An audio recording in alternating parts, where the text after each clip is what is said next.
Welcome to another theme video from Numismatic Notes with Benjamin. I am Benjamin, and the theme of this video is fantastic beasts and where to find them. This could be another Harry Potter video. I'm sorry to say that it isn't, but it could be, because all of these beasts are fantastic, and where to find them are in banknotes from countries as diverse as Kazakhstan, Iran, Hong Kong, Egypt, Yemen, Vietnam, and maybe some Cambodian notes too. Let's stop and take a look at them. I've made some rough identifications, y'all, but some incomplete, because this is definitely notes that would have to be deep dive to have much more information. This is somewhat of an unusual beast on this Burmese 25 chat, and it is a Piensa Rupa, or a Kia Cheksai, or a Gajasinga. Either way, I'm seeing scales, horse feet, a tail that may be fishy, wings, and it looks like an elephant head. So it's definitely a fantastic beast. Let's move on over to another note from Burma, only now it's from a country called Myanmar. And you have a chinze, or like a, I don't know, some kind of special dog. But I've heard it pronounced chinze, and I've heard it pronounced chinthe, and you can see a beast that's similar to this on certain other banknotes of the area. I think Laos has some. I think Thailand has some. Indonesia might have some. But, it's definitely an Asian fantastic beast. We're going to move from there to Kazakhstan. They have... it's the home of Borat, so let's just take a look and see what the fantastic beast is on this note. It's a beautiful graphic note, shaped like the country, and right here we have a winged snow leopard. So you have a snow leopard, which isn't a very popular theme. I can only think of one other country that has one, and that is Nepal. And theirs doesn't have a wing on it. So here's a winged snow leopard. And here's another extremely busy note. I mean, extremely busy. These notes give me a headache, but they also make me think of Switzerland banknotes. So, don't know what to make of that.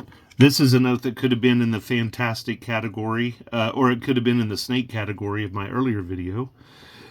Because here you have a naga, or a snake, with so many heads that it's impossible to count them all. There's like 1, 2, 3... 4, 5, 6, 7, 8, 9, 10, just many, many, many, many snake heads. And there's probably some beasts lurking here in this stonework in the background. And this beast up here is neither fantastic or a beast. It's just the old king of Cambodia. And on this side, you have another bridge and a close-up of the Nagas that appear as bridge guardians. And their bodies stretch along the length of the bridge. And over here, people with carts and cows, so this could be a cow note too. We're going to move from there to, where is this note? Bhutan.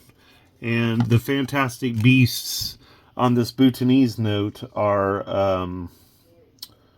well, heck, I don't even know what they are. I think they're dragons. Yeah. We got some blue dragons here, and these dragons have 1, 2, 3, 4... and a backwards claw. So you have some 5-clawed dragons here in all their fiery glory, and they're holding shells instead of pearls, but pearls come from shells. And as if these two dragons here weren't enough, inside this center deal are 2 more dragons, and in this case it looks like there's fire up there. The dragons in this picture are 3-toed dragons, 1, 2, 3. So they're a different kind of dragon than these are. And there's a pearl in there. And if you look closely at that pearl is actually a yin-yang symbol. So aside from Korea, that yin-yang symbol appears on at least the notes of Bhutan. And nope, this is not a university in Texas, because there's a university in Texas that built their buildings on their campus to match this zone architecture. But this is one of the palaces of Bhutan, and I think this one is Simtoka-zong. We're gonna go back to Uzbekistan for this note. And the fantastic beast on this note, do you see that little critter right up there? I think we have a Simurgh bird here. Let's see if there's a better one that shows up.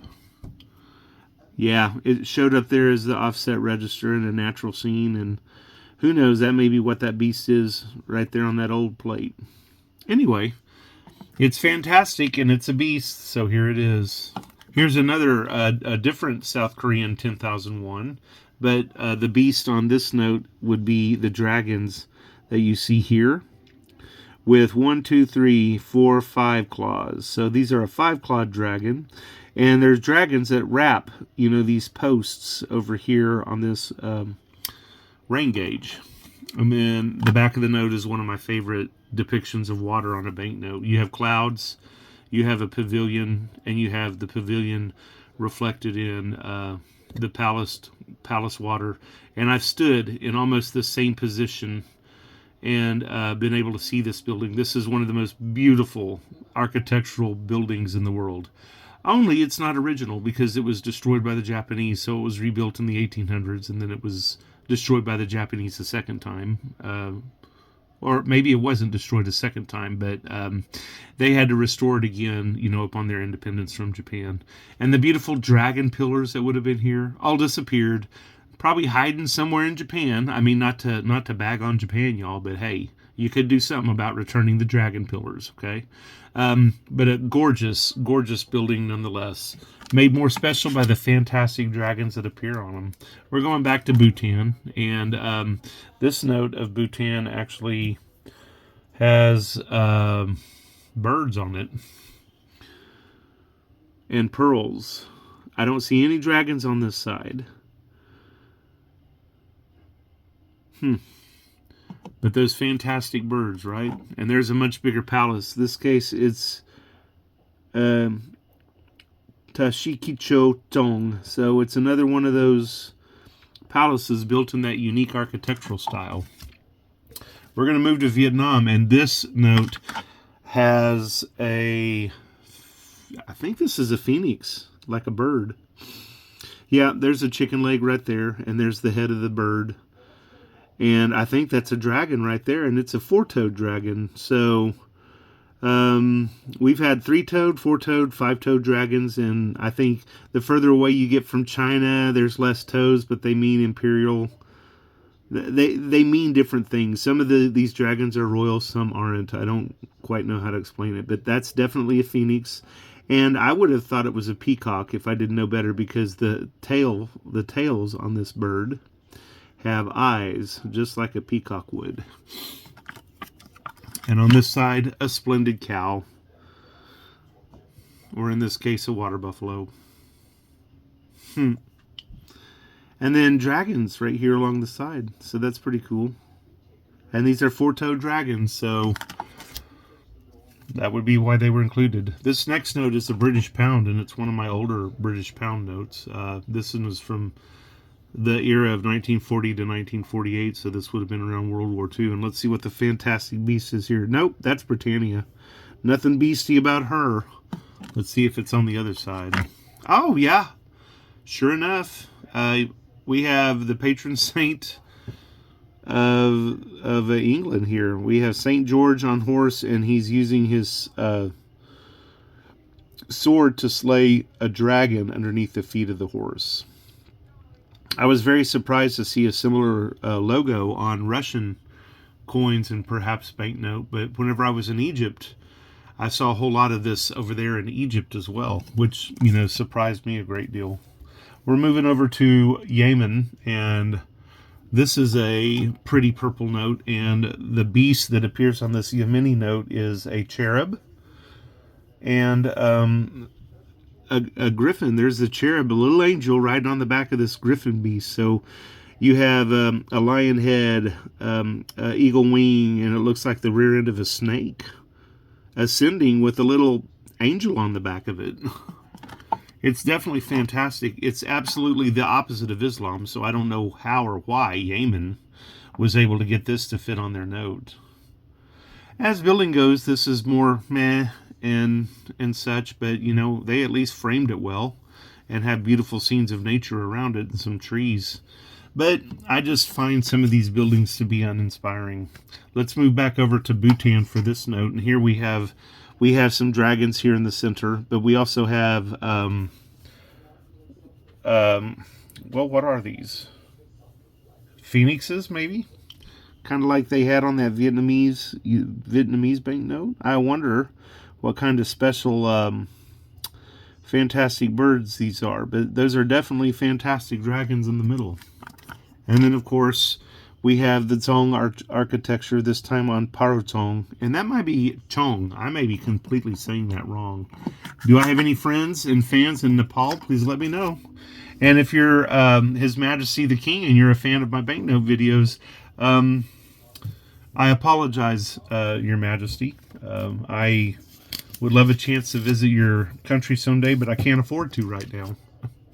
Let's take a look at this Hong Kong $50 bill. And the fantastic beast on this note is a turtle, although I have to be honest, if I ever met a turtle like this in the wild, I think I'd run screaming, because that is not the face of a turtle here in Oklahoma. Even some of those ugly alligator snapping turtles. I guess it's alluding to old life and long life, because it looks kind of aged. But that's the fantastic beast. And I think this entire series of banknotes from Hong Kong had like a carp on it, and like maybe a bull and an elephant and things like that. So, oh yeah, the next note I have for you is a $20 bill from Hong Kong, and the fantastic beast on it is the scariest looking fish I've ever seen as well. So, I don't know what to say. It is what it is. It's fantastic, but I would scream if I pulled that out on a hook.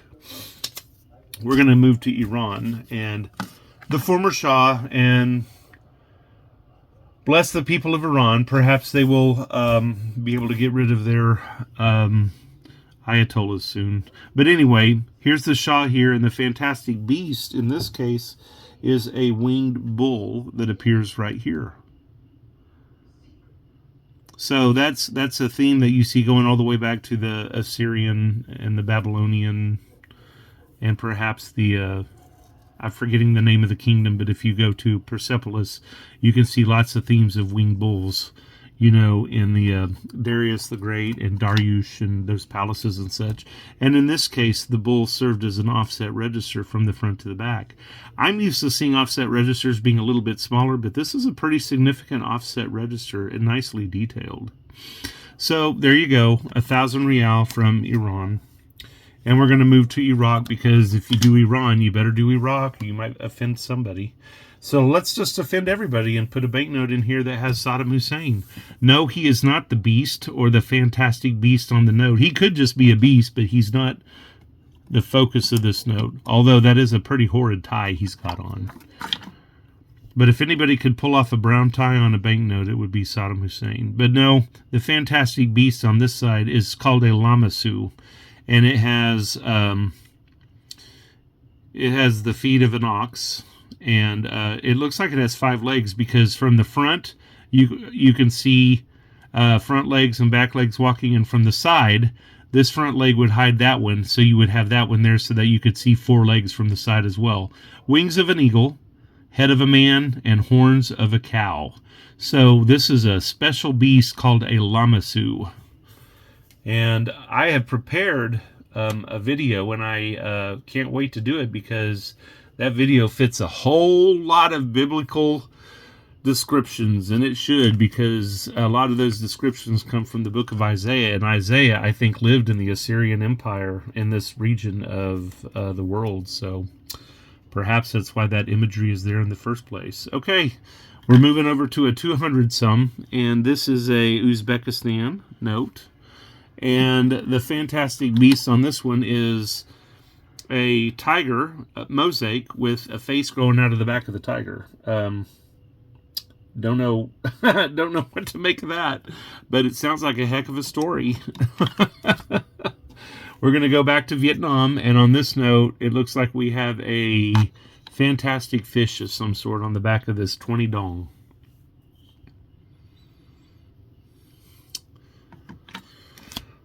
Beautiful. I don't know what else to say about it. Here's 100 dong from Vietnam. And I like it because it's a very bucolic note. There is a tractor. I could easily see tractors like this if I go to small towns in Oklahoma today. And on the back of this note, again, it looks like a phoenix. And it has some fantastic tail feathers. And it's walking on clouds. It's an interesting note. I'm getting near the end, so be patient with me, y'all. This note is from Uzbekistan as well. And the fantastic beast are these birds over here. And these might be the Simurgh birds that they were talking about here. These birds look like they have double tails. And they look kind of snake-like, to be honest. And they remind me, because it looks like they have full-size sheep or cattle in their claws, of the big rocks that you heard about in the stories of Sinbad the Sailor. And I know I wasn't the only person who grew up with those stories, so please don't leave me lurching. Here's another 100 som from Uzbekistan. And in this case, we have horned, winged something or others. But over here, it looks like we have peacocks. You see that? So very birdie notes. Kind of fantastic. We're going to move to Egypt for our last two fantastic beast notes. And this is a 50 pound. And on this side, we have several fantastic beasts. We have a beautiful temple. We have a sunboat. We have the wings, emblem that you see all the time, and not just Egyptian notes, but Assyrian as well. But the fantastic beast is a scarab beetle right over here, a winged scarab beetle. So a fantastic insect. And then the final note I'm going to show you is an itty bitty 10 piastre from Egypt. And this particular one is a pick 187. You have a mosque over here. And then over here on this side of the note, the fantastic beast is the Sphinx, which has the head of a man wearing a Nimis headdress and the body and the feet of a lion. Well, how about that, y'all? This has been the longest video I've had in a while. This details a bunch, but hardly scratched the surface of banknotes that have fantastic beasts on them. So please share some other fantastic beast notes you might have and where we can find them. I'm Benjamin. This is Numismatic Notes with Benjamin. Like and subscribe, share, and comment to cuss and discuss with me. Have a jewel of a day.